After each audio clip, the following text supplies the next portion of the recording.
Hello everyone and welcome in this new video. In this video I will show you one game that I played against the Grandmaster Lorenzo Lodici. I played this game in the Italian Chess Championship and this was round 9 where I was playing with black pieces and he played d4 and I played d5, c4, e6, so the Queen's Gambit declined, knight c3, knight f6, bishop c takes d5, e takes d5, reaching the Carlsbad structure, and then bishop g5, bishop e7, e3, c6, bishop d3. Very often when I play this structure, my idea is to delay the castle, to wait for his castle. So my idea was to play very solid, and my idea was to, okay, if he castle kingside, I will castle kingside. If he castle queenside, I will castle queenside. And in order to delay the castle, I played knight b7, and then he played queen c2. Another important element about the structure is that the black development is more difficult because my pieces are a bit locked here. So I don't like too much this this development. That's why when you have a position where your development is worst, in general, it could be a good idea to trade pieces, and that's why I played, for example, knight h5, offering the trade of the bishops. It's forced to accept, and then I took with the queen. It cannot take the pawn on h7 because there is g6 and the bishop is trapped.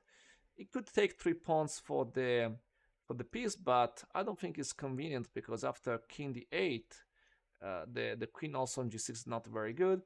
And in general, when we have these positions, it's good for me don't offer the queen trade because in general, when you have the bishop against 3 pawns, it's better for you to play the middle game.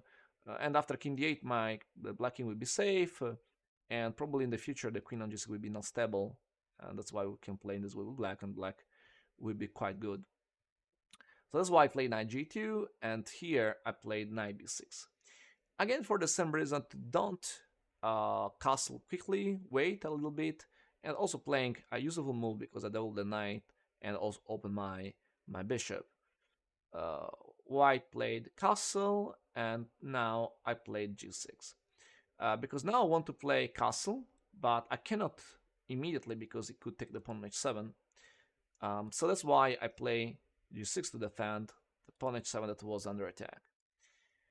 G6 can be good also for another reason, because can be useful also to play knight g7 followed by bishop f5, offering another trade. And white played rook e1, castle, knight c1, f5.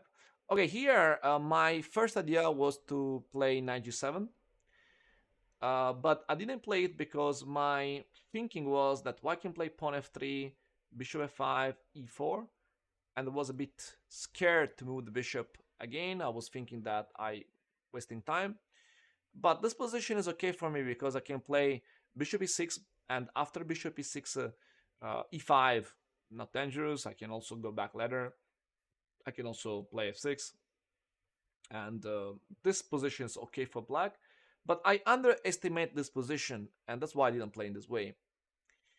Another very important thing about this position is that white can play for the pawn majority going like this or for the minority attack, and more or less in this game we will see both the ideas, because after f5 he played knight b3, bishop e6, knight c5, knight f6, and now f3. So f3 because potentially white can always go for the center expansion, and knight c5 because it probably can also play like this with b4 b5, right? So this is the idea in this case. I played rook e8, b4 a6 to stop for now the push b5, a4 to support b5, and now played queen g7. My idea was that after b5 I trade, he trades, and I keep my pawn on c6. And in the meantime, my idea was to make pressure against the pawn on e3, going queen e6 and play like this. Queen b3, bishop c8 to defend my pawn, and now b5. 8 is b5, 8 is b5, and knight b7, because my knight on b6 is not stable, is not defended, so potentially it could attack it. So I remove the knight for this reason, and he played knight a4. That's also quite interesting because, as I said, when your development is worst, you want to trade pieces. When your development is better, you don't want to trade pieces. So knight a4 makes sense because I think white development is slightly better here, and avoid trades makes sense for white. So knight a4 is logical move for white, and after that, I played king h8 to remove the king from this diagonal, because maybe if one day white plays e4, now my pawn d5 is free to take. He played queen c2 and now played queen h6 to attack the e3 pawn, and he played queen d2. Rook e6 to double against the weakness on e3, and rook e2, rook e8, rook e1. So once I locked all the white pieces to defend the pawn on e3, I think the job of my queen on h6 finished, so I decided to go back with queen f8 with the idea to join maybe on b4. Rook c1, so I played queen b4. And now queen b4 as a threat. I'm threatening to play pawn f4, because if he takes, then I take on d4. Oh wait, I take on d4. So I think he should stop f4, and he played correctly g3 to stop it, and now king g7. I play king g7 because my idea is now to attack the king side, and I want to play maybe a5, a4, rook h8, and I want to create pressure in this way. So I played rook e1, and I played h5, and I played h4 to stop my push. Knight f8. Okay, here I need to replace my pieces, because as happened in this game, all my pieces are always a bit blocked, and I want to improve the pieces. Probably was slightly better to play knight g8 with the idea to then play the other, I don't know, let's say they play king g2, then I can play maybe knight h6. Let's say they play, I don't know, a move like, I don't know, rook e2, then maybe I can try to create threats like this, because the knight on h6 can help me to defend f5. So maybe I could try this maneuver to then break the structure. This was a potential approach, but in the game I didn't see it. Unfortunately, I didn't understand this point, and I played the knight f8 with the idea more to play rook e7 and then knight e6. He played knight c5, and now rook e7, bishop b1, and after bishop b1, white is ready to play knight d3, sorry, knight d3, so the bishop is leaving the square for the knight, and now b6, knight d3, queen d6. Okay, here white could have a strong move, not easy to play. The strong move was b takes e6, because if I take g3, after queen g2 and queen h4, knight e5, even if white is a pawn down, white position is really powerful with the attack on g6, the pin on g6, the pressure on f5, and also the pawn c6 that is quite strong. So this was a nice move for him, but he didn't play that. He played more like safe with knight e2 defending g3, and now I have time to play c5. He takes, I takes, he takes, and then I take on e3. Here, after he played rook c8, I cannot take the rook immediately, because if I take the rook immediately, I lose material after queen takes e3. Here, I missed a very important opportunity for me. I could play queen b6. Very nice, because I defend the rook, but also I'm threatening the discovery attack. So if he plays king g2, he loses after rook takes c8. And for this reason, I didn't see queen b6, and I played rook e2 with the idea to then take the rook ladder. But the problem in this position is that now my knights are always very passive, and white has also a potential good pass pawn on b5. And in general, white is better. Yes, in this game, white is better. I played king g2, I played knight e6, knight e5, and now d4. Bishop a2, and now play d3. Oh yeah, play d3 because my idea was to play active, and I missed a move here because my thought was that after knight d3 that he played and knight d4, my thought was that he has to play something like rook f2, and then I'm on time to play rook c2, and if I reach this position, then black is good. But in the game, I played correctly knight f4. It's a wonderful move that I missed, because if I play now rook c2, for example, then there is queen takes d4. And after queen takes d4, knight check, he's on time to take the queen back and also defend the rook, so it's incredible, and white wins a piece. This was what I missed in the game. So when he played knight f4, I was thinking the game was going in the wrong direction for me, and I played king h7 to remove the king from danger, and he played queen d3, queen b4.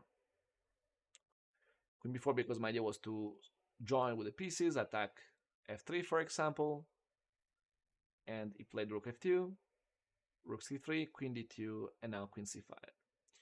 I don't have time to take the pawn b5, I have to play active, and queen c5 was the idea that I can always threaten potentially rook c2 or maybe moves like knight f3. Here, the game is winning for white, and he has a winning sacrifice with knight takes g6. Because after, imagine a play, I don't know, rook c2, he could play knight f8, my king has no squares, maybe g7, but then even knight e6 is enough, because if I take the knight, then he will take on c2, right? So there is this problem. So knight g6 is winning because I cannot take, because there is queen g5 if I do that, and probably he saw hit, probably saw that knight g6 is winning, but also bishop f7 is winning, and at the end he decided to play bishop f7 without a sacrifice. But bishop f7 seems very strong, because bishop f7 is the move that he played. This move seems very strong because he's attacking g6 and I have no defense, but probably he or missed or underestimated the sacrifice knight takes f3. That is a very important and key move for me, and now with this move I have chance to survive, and he played that. King h6 is very important, and now he must play queen d1, and probably queen d1 should be around equal the position, because after 95, even if my king is open, also his king now is in potential danger. Yeah, but in the game he played queen d8, threatening mate e1, so this move seems very, very strong, seems powerful for him, but he missed probably the move queen f2 check, this wonderful sacrifice that changed the game, because now after this sacrifice black can really play to win the game, because he has to take knight g4 and king f1 check, and if he takes the knight, there is checkmate immediately with rook f2, and if he plays king d1, there is checkmate immediately with knight e3. So he is forced to play king d3, but then there is rook d2 and the queen is lost. So basically I'm up a rook, but the game is not over because the white pawn is dangerous. So even if I have a huge material advantage, the game is not easy. So I took the pawn, I played knight here, bishop, knight. I'm trying to maneuver a little bit with the knight taking the white pawns. I took one pawn. And now I think I made a mistake, because in general, I know I must sacrifice something for this pawn, but I should try to sacrifice probably the knight for the pawn. So I think it was better not to play rook d1, because if b6, rook c1 is strong.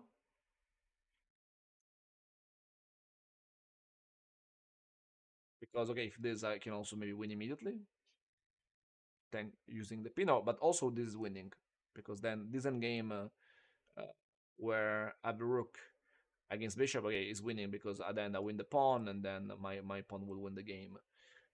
So this was another nice way to win. But in the game I didn't see it, and I played a bit nervous taking the pawns immediately. So I played knight f5 to take the pawn immediately, played b6, and after b6 I took the pawn, b7, and now knight g6, offering the trade. He played knight d6, and now very important, the rook has to move, but not b8, because if I play b8, I give him the opportunity to win a tempo when he plays king h2 on b8. So I play the first rook h8. Because in this way, when he plays 1, 2, 3, then I sacrifice at the move 3, we can say. And I don't need to spend another time. So bishop d7, rook b8, king b6, knight e5, and bishop b5. Oh, wait a second. So when he played bishop d7, he was threatening this bishop c8. So that's why I play now rook b8. But the bishop here is useful for me because when I move the knight, I win a tempo attacking the bishop. So was good. King b6, knight e5, bishop e5, and now very important knight c4 check. Because it's true that now the king is going to take the pawn, but I have this important sacrifice. And not only this, because after he takes the rook, I have the fork. I have time to take the bishop. And now this endgame is winning because the knight cannot stop the pawn. In fact, I push. He tries, but he doesn't have time. Or maybe he could stop now, but then my king and my knight will join, and the knight has to go away. So then now this endgame is easily winning for black. And okay, now I resign. So this was the game. This was my nice victory against the Grandmaster Lodici in the Italian Championship 2023. I hope you enjoyed the video, you enjoyed the game, the sacrifice, and the explanations.